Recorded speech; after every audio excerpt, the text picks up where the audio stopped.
Bonjour à tous et bienvenue dans ce briefing des marchés du 3 juillet 2020. Avant toute chose, je vous laisse prendre connaissance de l'avertissement légal sur les risques.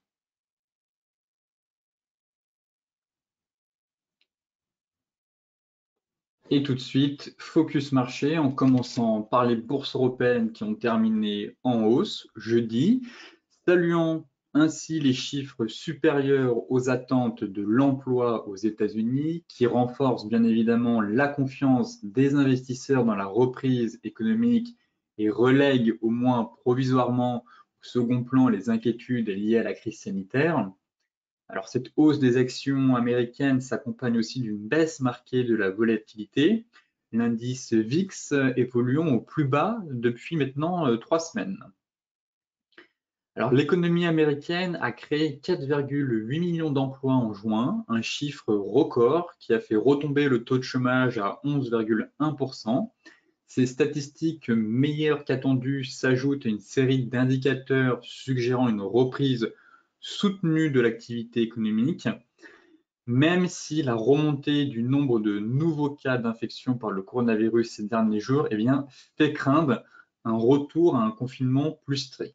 Peut-être pas un confinement qui paralyserait le pays complètement, mais en tout cas avec des gestes barrières et des fermetures provisoires de bars ou de magasins, comme ça a été le cas avec Apple cette semaine ou même dans certains États en Californie.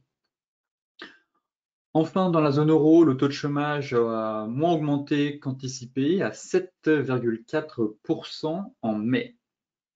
Alors, côté US, Wall Street a aussi terminé en hausse avant de fermer pour 3 jours en raison de la fête nationale américaine du 4 juillet.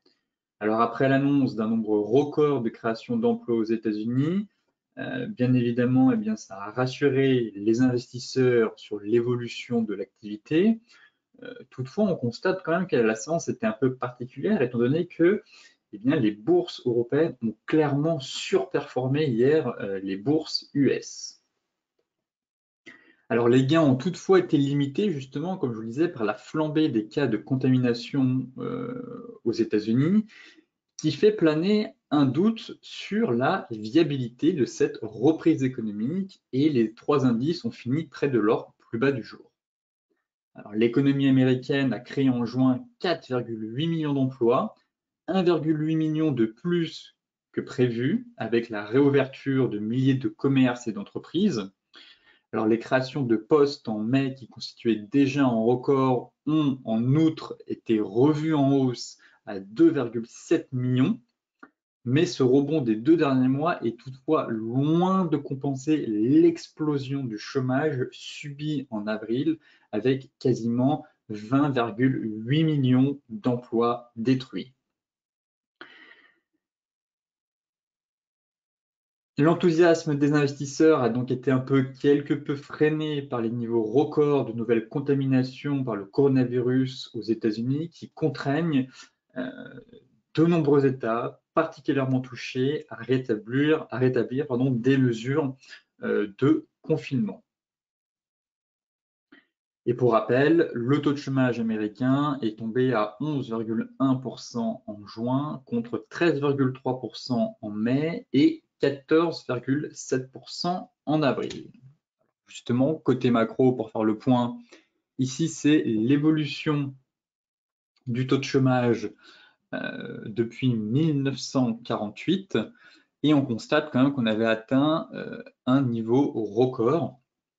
Alors, on est certes atteint un sommet historique à 14,7. On commence doucement mais sûrement à diminuer. On fait 13,3, 11,1. Toutefois, c'est aussi intéressant de noter le pic des récessions précédentes. En 2007-2009, on avait quand même 10%.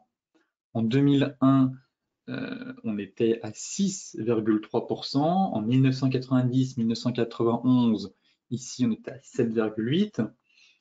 Et en 1900, quasiment 81-82, pareil, on était à 10,8%. Et après, les niveaux d'après-guerre, on était quand même aussi à des niveaux relativement élevés, mais on n'avait quand même jamais atteint un niveau aussi important.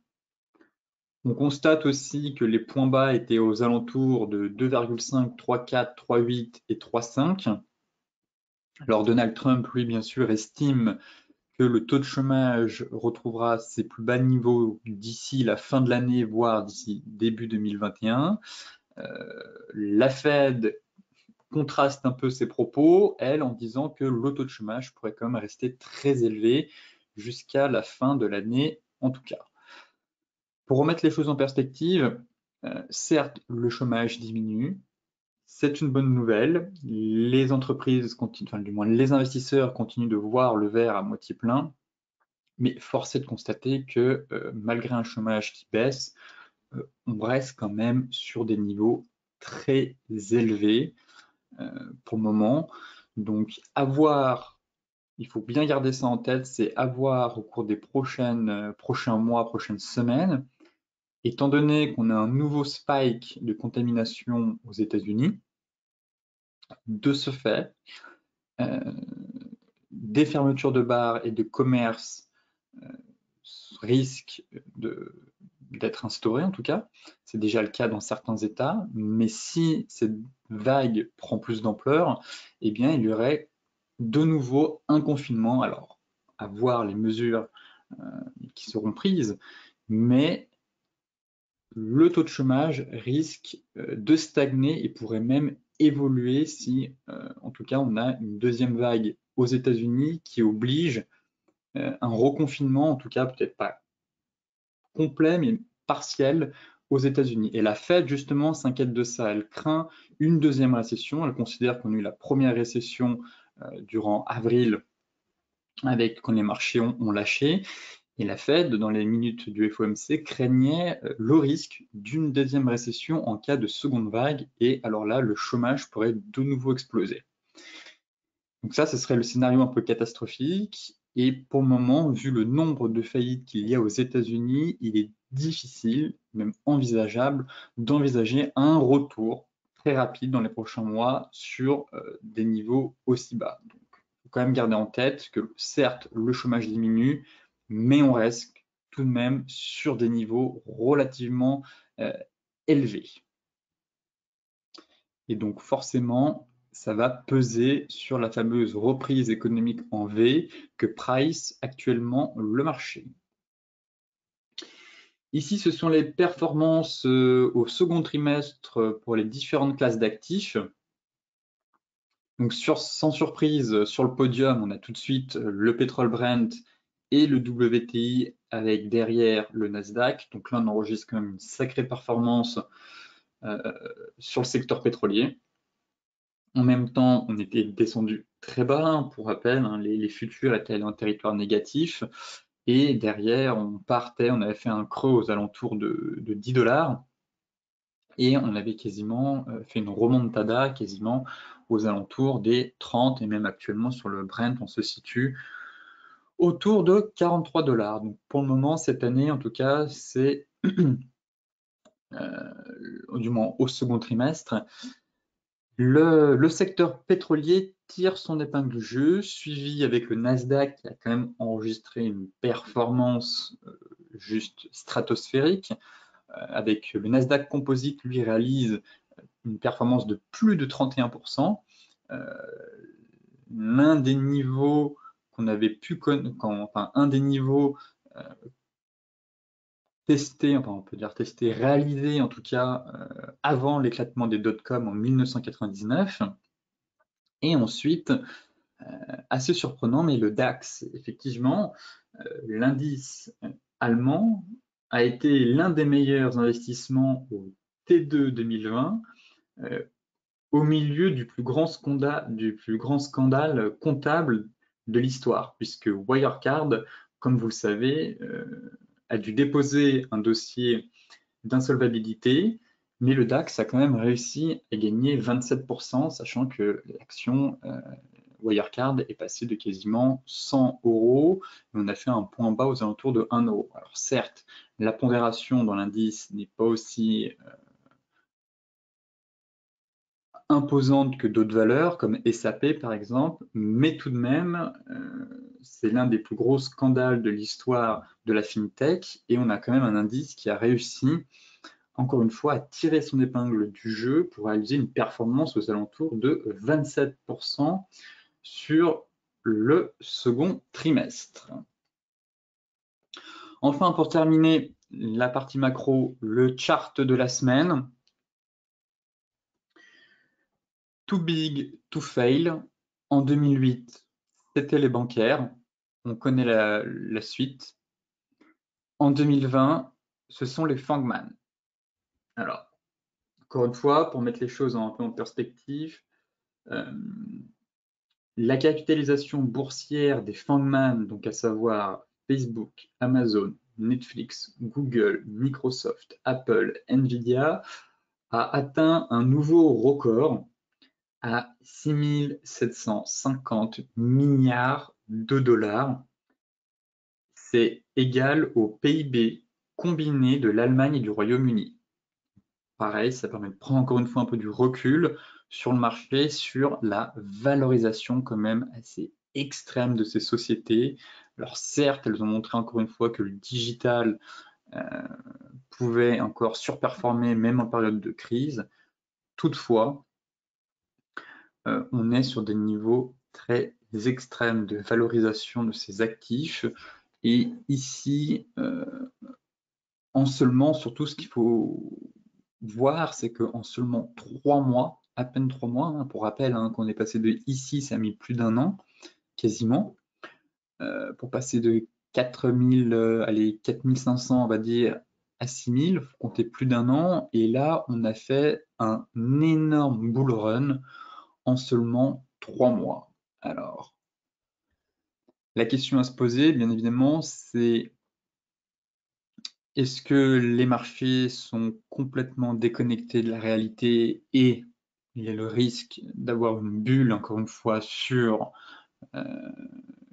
les entreprises de la tech, même si elles ont montré qu'elles résistaient plutôt bien, ou au contraire, c'est le FOMO, donc Fear of Missing Out, la peur de rater le train qui entraîne aussi cette hausse juste fulgurante et ascensionnelle, l'arrivée de nombreux particuliers sur les marchés qui rentrent pour acheter absolument les Fangman. On a encore le Nasdaq qui a atteint des niveaux stratosphériques hier, et on est quand même sur un rebond sur la Nasdaq, sur le composite depuis les plus bas.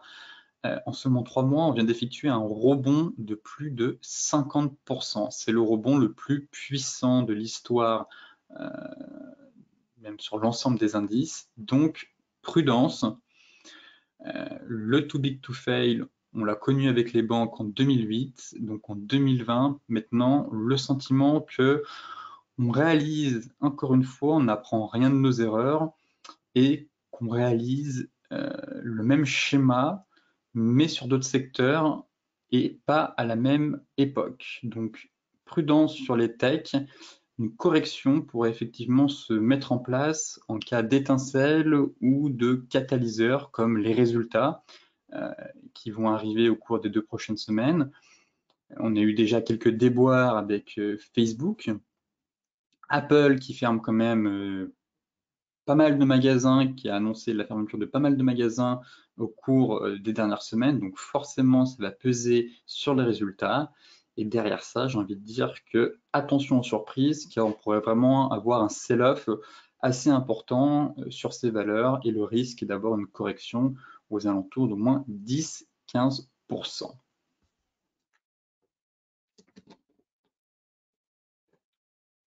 Côté graphique, tout de suite, on va s'intéresser au CAC 40.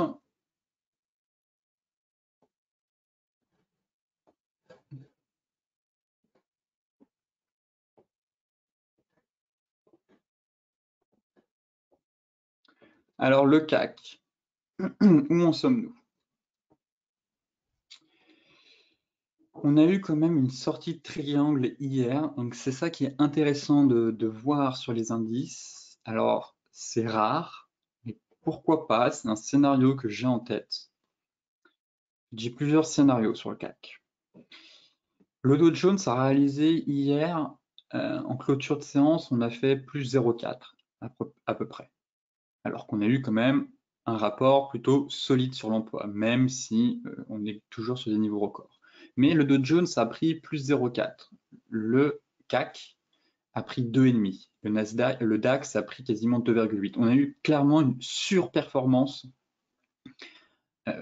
des indices européens. Donc, allons-nous assister, c'est la question que je me pose, à une surperformance des indices européens dans les semaines à venir? C'est déjà arrivé par le passé, c'est très rare, ça arrive souvent, parfois 1 à 2 fois par an. C'était le cas fin 2018, ça avait été le cas aussi en 2017. Parfois, les indices européens surperforment les indices américains. Et là, on a le sentiment que les indices européens tentent de surperformer. Pourquoi?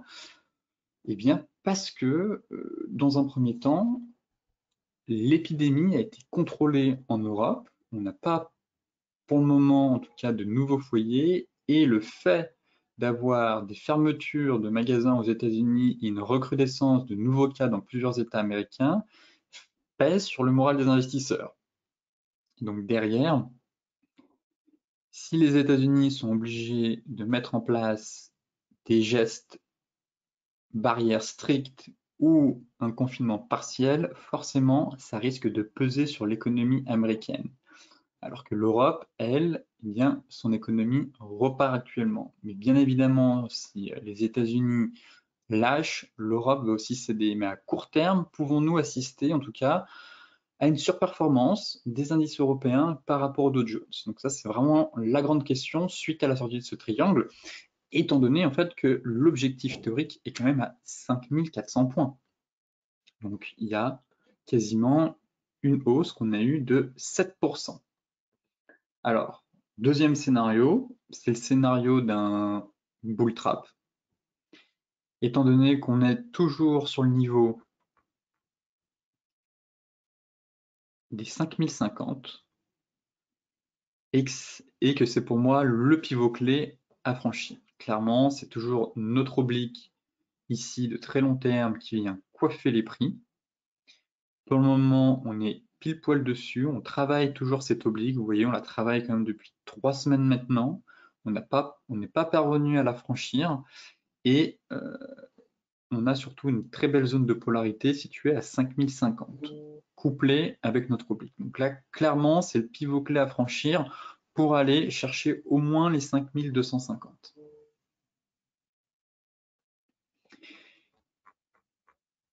Et en journalier, pour le moment, ça cale, à surveiller aussi, puisque là, on a ouvert avec un gap haussier ce matin, et on est en train de retracer, vous voyez, plus de 50%, donc là, on était quasiment, là, on est en train de reprendre un peu de hauteur, mais on avait retracé plus de 50% de la bougie précédente. Donc, chandelier de retournement qui pouvait aussi se mettre en place, et dans ce cas-là, confirmer cet échec sur les 5050, et confirmer justement le bull trap derrière. Effectivement, la séance du jour va être importante, car si on a un chantier de retournement, prudence, on pourrait avoir un faux signal et donc un bull trap avant de retomber. Mais pour moi, le pivot clé à franchir reste quand même, ici c'est vraiment cette zone de neutralité qu'on a travaillé. Vous voyez, par le passé, on hésitait et là on est retourné dans cette zone. Pour libérer du potentiel haussier, j'attendrai confirmation de la clôture au-dessus de 5050 et j'aurai un objectif aux alentours des 5250. Voilà un peu le scénario que j'ai à court terme, même si je reste très prudent vis-à-vis de ce qui se passe actuellement aux États-Unis et cette sous-performance qu'on a eue hier. En revanche, en cas de changer de retournement, risque de bull trap et donc on pourrait très facilement retomber sous les 4932 et finalement poursuivre ce range, voilà, ici. Et pour le moment, on est vraiment dans un range. Donc les deux pivots clés, enfin, surtout le plus important pour les haussiers, ça va être la clôture au-dessus de 5050 qui permettrait de libérer un flux haussier en direction des 5250. Même si l'objectif théorique du triangle se situe à 5004, avec les résultats des entreprises qui approchent, eh bien, il faudrait des grosses surprises, étant donné qu'on s'attend quand même à une chute extraordinaire des bénéfices à venir pour ce trimestre. Le DAX. Et le DAX, c'est la même chose. Donc là, ça tient pour le moment, on est sur support. Plus propre que le CAC, je trouve. Mais encore une fois, un objectif théorique, voilà, 13 600 points. 13 600 points, donc on viendrait combler, vous voyez, le gap de rupture. On viendrait combler ce gap de rupture, juste ici. Donc ce serait quasiment quand même un retour sur les plus hauts historiques. Alors, étant donné que le marché a déjà engendré un rebond impressionnant, pourquoi pas?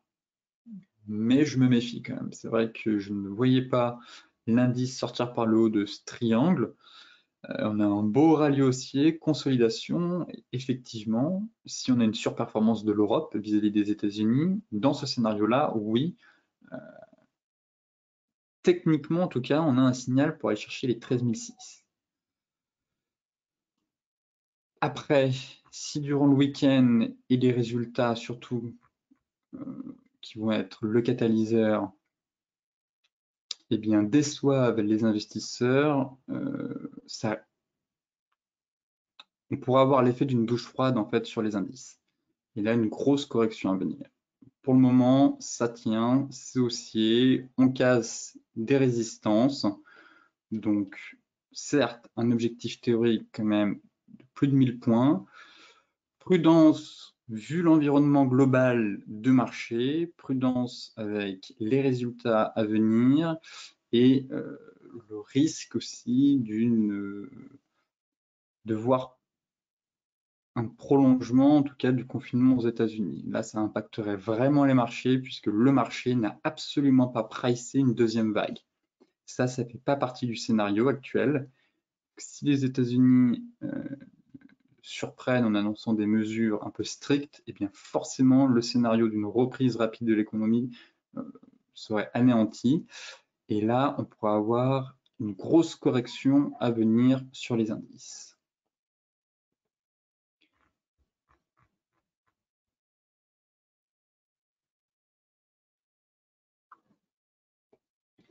Et pareil que pour le CAC, ici ce serait voilà, la cassure, il faut vraiment tenir les 12 575. C'est l'ancien range. Si on retombe dessous, attention quand même. Pourquoi pas faire un pullback? On a quand même les bourses américaines qui sont fermées pendant 3 jours. Donc, on pourra faire le point lundi. Toutefois, pour les haussiers, eh bien, accompagner, remonter ses stops au fur et à mesure qu'on casse des résistances. Ne pas être trop gourmand en visant tout de suite, mais essayer de faire du trend following. Et au fur et à mesure qu'on casse des résistances, eh bien, remonter ses stops dans le scénario où les indices européens surperformeraient bien évidemment les US. Dans ce cas-là, autant y aller étape par étape et à chaque cassure de résistance, remonter son stop jusqu'à l'essoufflement de la tendance actuelle. Mais pour le moment, en tout cas, force est de constater que le flux est haussier, que ce soit en daily ou en 4 heures, et qu'on a eu une sortie par le haut d'une figure de consolidation. Donc, poursuite de la hausse, oui, pourquoi pas. Par contre, l'objectif théorique, vu le contexte, en tout cas que ce soit sur le CAC ou le DAX, me semble un petit peu ambitieux en tout cas. Le Dow Jones, très rapidement, étant donné que l'indice est fermé du moins les bourses américaines sont fermées durant 3 jours, mais on voit quand même que la séance, malgré le catalyseur de la semaine qui était le NFP, création d'emplois, Donald Trump n'a cessé de tweeter et de faire une conférence derrière pour se féliciter des créations d'emplois qu'il y avait eu au mois de juin. la tête de la bougie montre que les marchés finalement ne sont pas aussi enthousiastes que ça, hein. Derrière, on n'a pris que 0, même à peine 0,4 quand le CAC et le DAX ont pris 2,5 et 2,8. Donc, pour le moment, en tout cas, si on regarde ce schéma, on a clairement une surperformance des indices européens. Donc, ce scénario de surperformance, oui, pourrait permettre aux indices de tirer leur épingle du jeu et de surprendre, voire les investisseurs, d'effectuer un rattrapage. Mais pour le moment, sur l'indice américain, on est vraiment prisonnier entre ces deux gros niveaux. Et en hebdomadaire, voilà, toujours sur la moyenne mobile 50. Toujours capé, en fait, on est clairement capé sous cette moyenne mobile 50 et on a quand même ce chandelier de retournement qui est toujours en place, qui n'est clairement pas invalidé, ce dark cloud cover ici.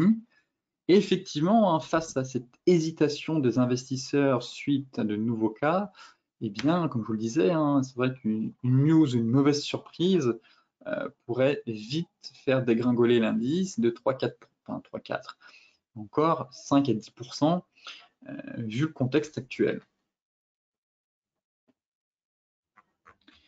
Là, en données 4 heures, on a l'impression qu'on a une sortie de triangle par le haut.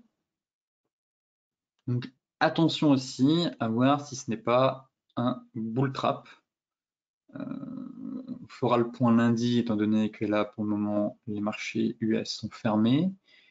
Mais oui, techniquement, sortie de triangle, mais ça cale sous la moyenne mobile 50, sous la moyenne mobile 200, et toujours ce sentiment d'indécision sur le marché US tout de même. Donc, pareil, la prudence est de mise. Côté Forex, fausse sortie par le haut hier du triangle sur l'euro-dollar qui retombe actuellement toujours prisonnier d'un triangle de consolidation.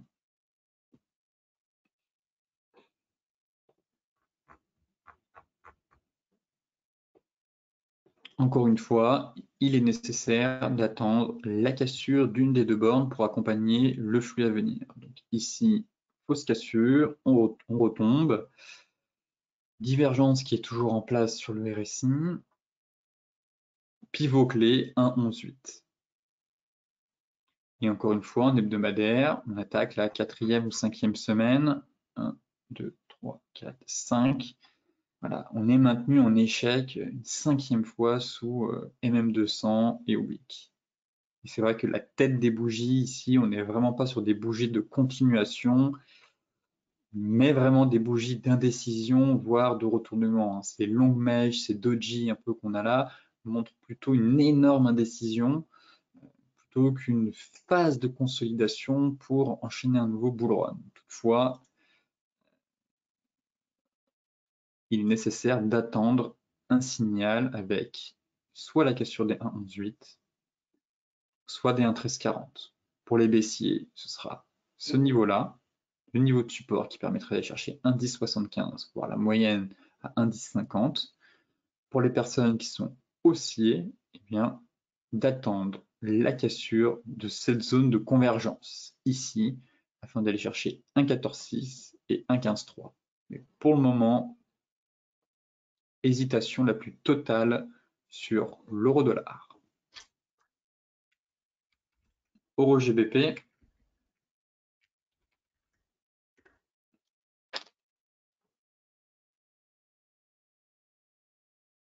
alors qui va clôturer la semaine dans le rouge. Tentative toujours de rallier la borne haute du range hebdomadaire vers les 0,93 en hebdomadaire. En daily, où en sommes-nous? Voilà. On se trouve clairement à la croisée des chemins, puisqu'on est sur borne basse du canal et zone de polarité.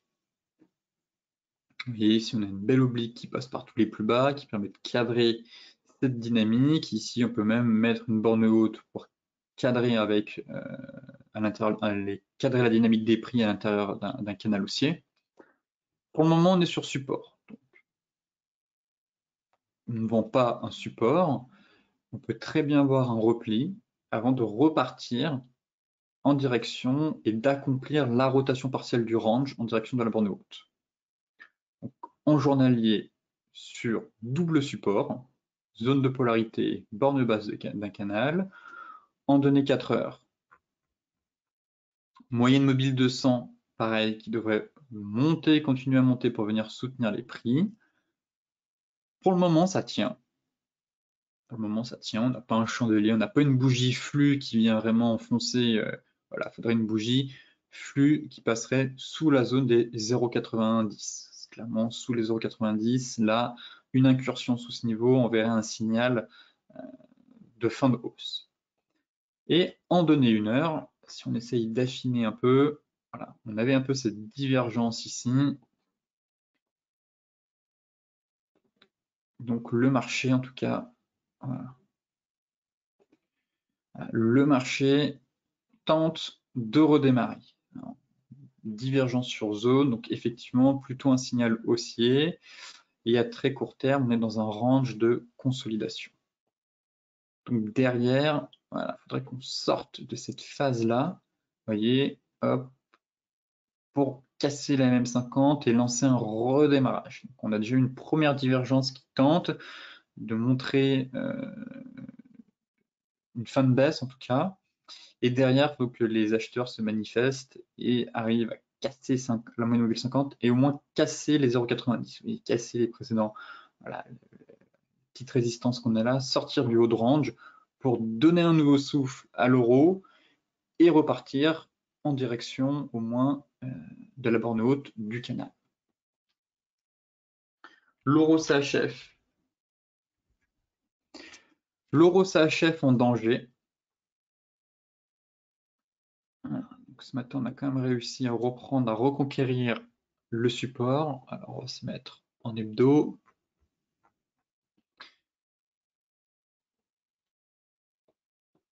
Donc, où en sommes-nous? Clairement sur support, 1,0630 ici, zone de polarité hebdomadaire, donc c'est un gros niveau de prix.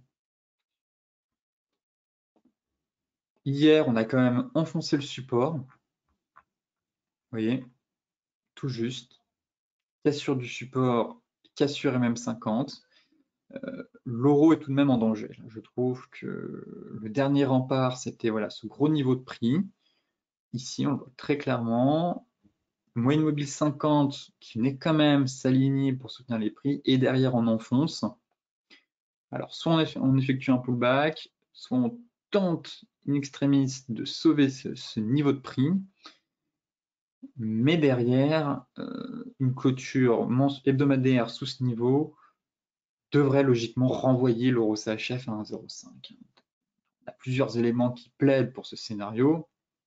1. La cassure de la zone de polarité hebdomadaire en cours, la moyenne mobile 50 qui ne fait plus office de support, et le retracement de plus de 61,8 du dernier mouvement haussier. D'un point de vue de Fibonacci, comme vous le savez, quand on retrace plus de 61,8, là on a une probabilité de retracer l'ensemble du mouvement.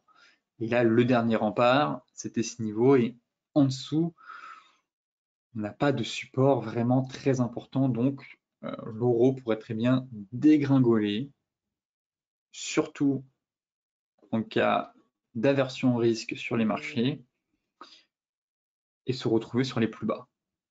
Et cette zone-là constituerait en tout cas une opportunité pour se positionner, pour faire des achats à bon compte, étant donné que la BNS va continuer de défendre ce seuil. Donc là, ce sera un gros niveau de prix à travailler si on a une chute en direction des plus bas annuels. L'AUD-USD qui finalement est sorti par le haut de son triangle, donc retour logiquement sur la borne haute à 0,72.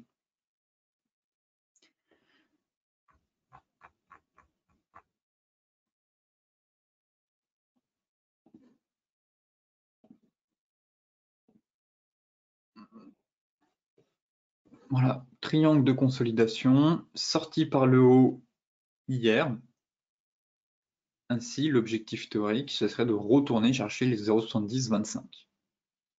Donc, l'objectif, le véritable objectif se situe un peu plus haut, certes, mais on a quand même un très gros niveau de prix ici, hein. Donc c'est vrai que le ratio est pas excellent. J'ai peur que ça cale sur les 72.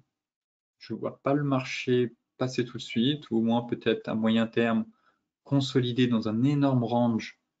Voilà. Ici, repartir sur les 72 et de nouveau consolider. En tout cas, pour les acheteurs, on a quand même un très gros niveau au-dessus de la tête. On retourne là-haut, enfin là-haut, sur les anciens tops à 0,72, oui, pourquoi pas. Sortie de triangle par le haut. Si le marché ne manque pas de carburant, ça devrait facilement rallier ce niveau.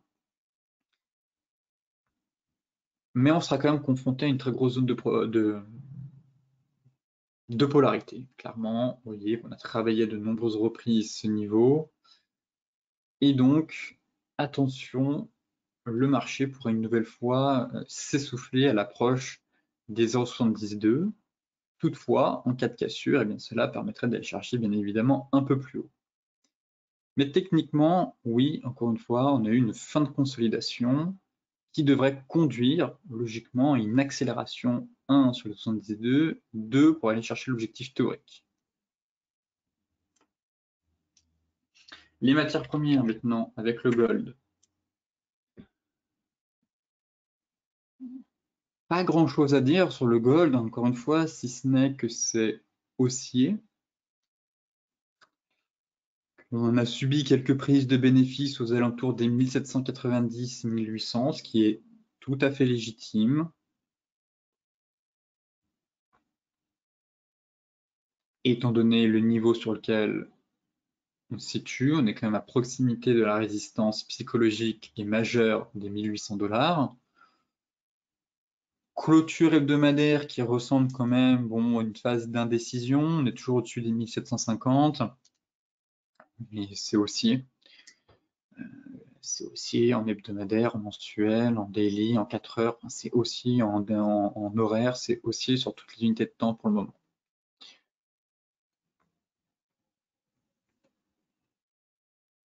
L'objectif théorique du range n'a pas été totalement atteint. Pourquoi pas avoir un excès? Mais comme je vous le disais, je n'exclus pas aussi une consolidation à venir, encore une fois, dans cette grosse zone. Je ne vois pas le marché franchir du premier coup ce niveau. Je m'attends quand même à une consolidation, à des prises de bénéfices sur ce niveau.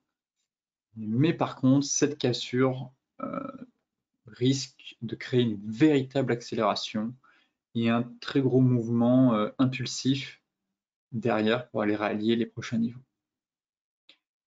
Mais à court terme, pour le moment, en trading, là, c'est pas là, autant se positionner sur la cassure ici ou la borne basse, mais là, pour le moment, on n'est pas dans une phase d'indécision, mais le marché a besoin de reprendre son souffle, clairement. Le marché va continuer à se chercher quelques jours, peut-être quelques semaines, mais derrière, pour profiter d'une nouvelle hausse, selon moi, il faudra attendre la cassure des 1008. Et là, on aurait un nouveau rallye, et techniquement, si on poursuit sur cette dynamique haussière, eh bien, les 2000 $ sont à portée de main. On a déjà réalisé plus 17 en seulement 6 mois. Donc, effectivement, si on réalise encore cette même performance au cours des 6 prochains mois, bien les 2000 $ sont à portée de main.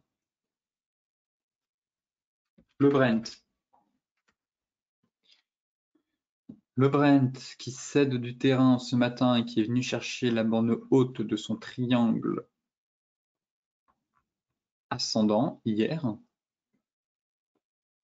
Encore une fois, on continue de consolider autour de 43 $. Seule la cassure d'une des deux bornes donnera le tempo pour la suite.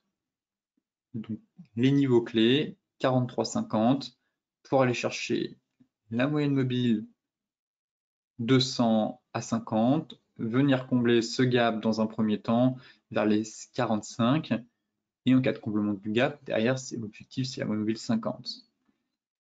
Et inversement,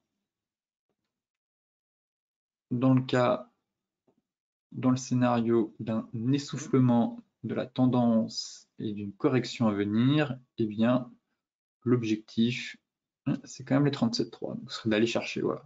Au moins, les objectifs sont clairs, je trouve. Moyenne mobile 50, moyenne mobile 200. Pour le moment, ici, phase de consolidation, d'hésitation, de neutralité. Donc, rien ne presse, surtout en fin de semaine. Attendons la semaine prochaine. On aura sûrement une sortie la semaine prochaine d'une des deux bornes du triangle, ce qui permettrait d'avoir tout simplement un signal technique et de profiter du futur momentum à venir. Et en hebdo, encore une fois, on constate que ça patine bien quand même sur le niveau des 50. Donc logiquement, une cassure par le haut confirmerait que le RSI passe au-dessus des 50, donc signal technique d'achat. Et dans le cas contraire, eh bien, ça montrerait que finalement les prix étaient en train de s'essouffler et que le marché n'en pouvait plus, et derrière, correction en direction des niveaux de support. Donc pareil, on va surveiller l'indicateur RSI qui travaille depuis quand même 4 semaines, 4-5 semaines, ce niveau des 50%. Enfin des 50%, ce niveau des 50 de l'indicateur RSI.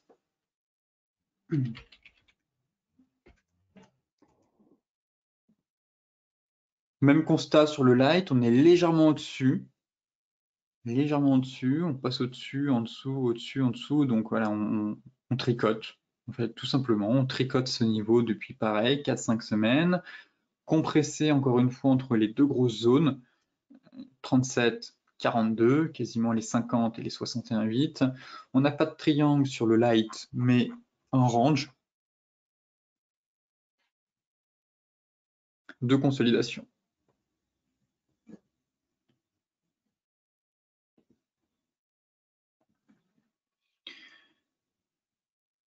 Un range de consolidation capé quand même. Je vais même l'agrandir ce range. Je vais prendre ce point haut ici.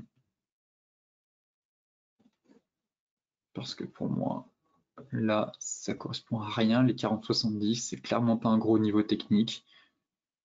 Les deux gros niveaux, c'est 37, 37, 38, 40, 42, 42. Voilà, les véritables ranges pour moi, ils se situent ici. Et là, c'est du bruit de marché. Clairement, ici, attention aux faux signaux.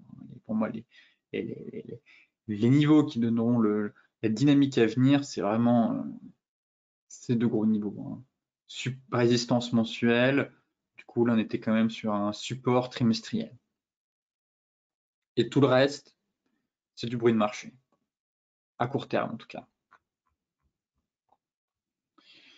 Et pour le moment, à très court terme, pareil, je vais supprimer ça pour que ce soit un peu plus propre.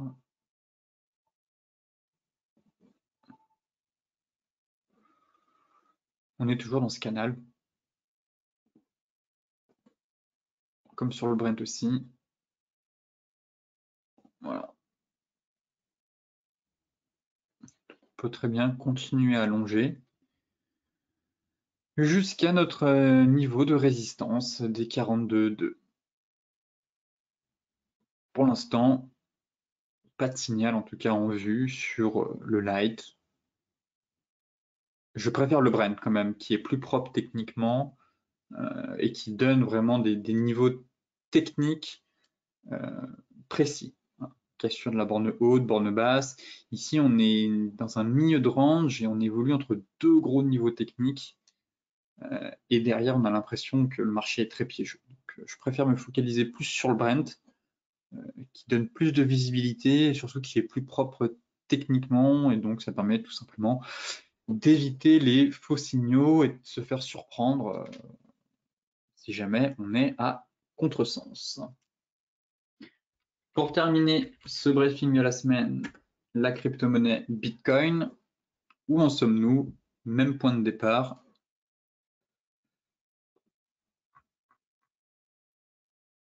On a une petite pression vendeuse quand même, qui est en train de s'installer sur le BTC. Vous voyez, on travaille la borne basse du canal. Toutefois,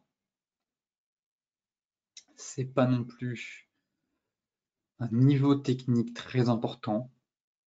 Pareil, le sentiment que c'est que du bruit de marché ici en fait. Et que pour éliminer tout ça et éviter cette fatigue mentale qu'on a depuis maintenant plusieurs semaines sur le BTC, très simple, hebdomadaire. Voilà. Et là, on évite tous les parasites, tous les faux signaux, et ça nous permet encore une fois de prendre du recul et de voir les niveaux clés à surveiller. Ça permet de filtrer, tout simplement. L'unité de temps hebdomadaire nous permet de filtrer cette indécision, cette phase complètement léthargique du BTC,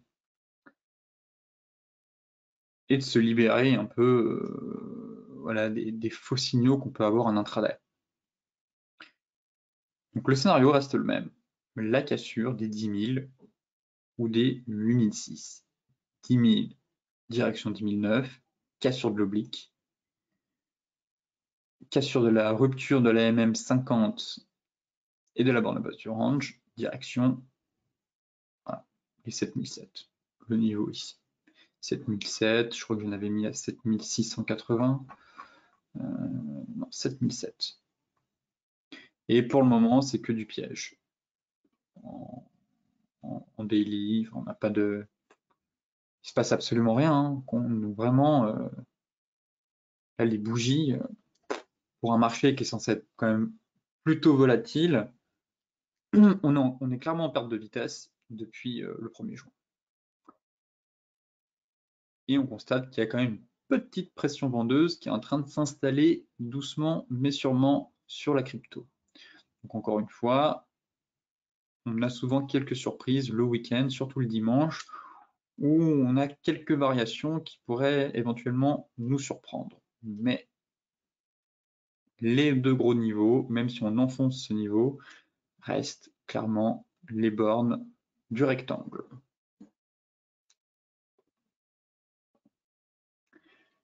Sur ce briefing des marchés touche à sa fin. Comme d'habitude, pour celles et ceux qui souhaitent consulter le briefing dans son intégralité, je vous mets le lien dans la description de la vidéo.